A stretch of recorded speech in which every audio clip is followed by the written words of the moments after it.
Hello students, তোমরা যারা গৌরবঙ্গ ইউনিভার্সিটির আন্ডারে সেকেন্ড সেমিস্টারে ছাত্রছাত্রী আছো এবং তোমাদের ভিএসসি অর্থাৎ ভ্যালুয়েটেড কোর্স সাবজেক্টটা আছে, তোমাদের এই সাবজেক্টের যে টপিক কন্টেন্ট আছে ইন্ডিয়া অ্যান্ড ইটস কালচার, অর্থাৎ এই টপিক অনুযায়ী তোমাদের ভারতীয় ধর্মীয় বৈচিত্র্য, যেটাকে বলা হচ্ছে ভাষার বৈচিত্র্য।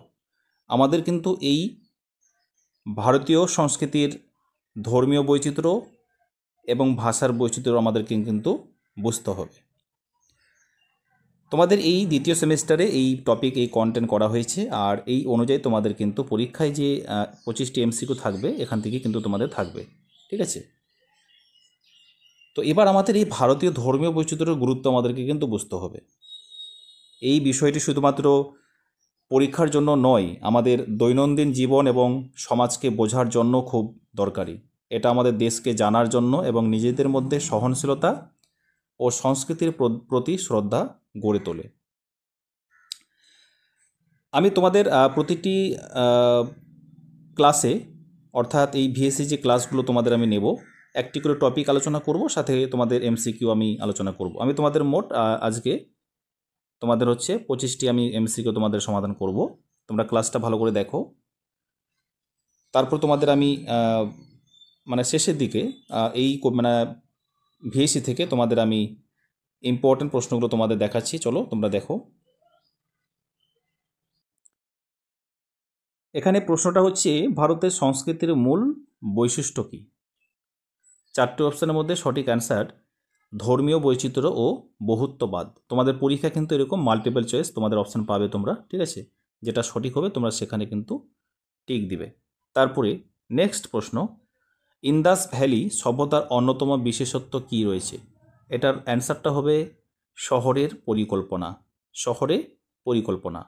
নেক্সট, হিন্দু ধর্মের প্রধান গ্রন্থ কোনটি? সেটা কি হবে? বেদ। তারপরে নেক্সট আলোচনা করব, ভারতের রাষ্ট্রভাষা কোনটি? ভারতের রাষ্ট্রভাষা হচ্ছে হিন্দি। তারপরে প্রশ্ন, তাজমহল কিভাবে পরিচিত? তোমরা জানো তাজমহল কিভাবে পরিচিত? সেটা ছিল স্থাপত্য শিল্প। ভারতের সবচেয়ে বড় ধর্মীয় উৎসব কোনটি? তোমরা বলতে পারবে ভারতীয় ধর্মের সবচেয়ে দীপাবলি, ঠিক আছে? এটা হচ্ছে দীপাবলি। ভারতে সমাজ কাস্ট সিস্টেম কিভাবে কাজ করে? এটার উত্তর হবে সামাজিক শ্রেণীভুক্তি। তারপরে প্রশ্ন, ভারতের আধুনিকায়নে কি প্রধান ভূমিকা পালন করেছে? সেটা কি হবে? উত্তর হবে পশ্চিমী শিক্ষা ও প্রযুক্তি। নেক্সট, ভারতীয় জাতীয়তাবাদী আন্দোলনের মূল নেতা কে ছিলেন? এটা হবে মহাত্মা গান্ধী। ভারতের বহুত্ববাদী সমাজের ভিত্তি কি? এটা হবে সঠিক অ্যান্সার ধর্মীয় সহিষ্ণুতা। নেক্সট, ইন্দাস সভ্যতার প্রধান নগরী কোনটি ছিল? সঠিক অ্যান্সার হবে হরপ্পা। তারপরে প্রশ্নতে চলে যাব, বৌদ্ধ ধর্মের প্রতিষ্ঠাতা কে ছিলেন? গৌতম বুদ্ধ ছিলেন বৌদ্ধ ধর্মের প্রতিষ্ঠাতা।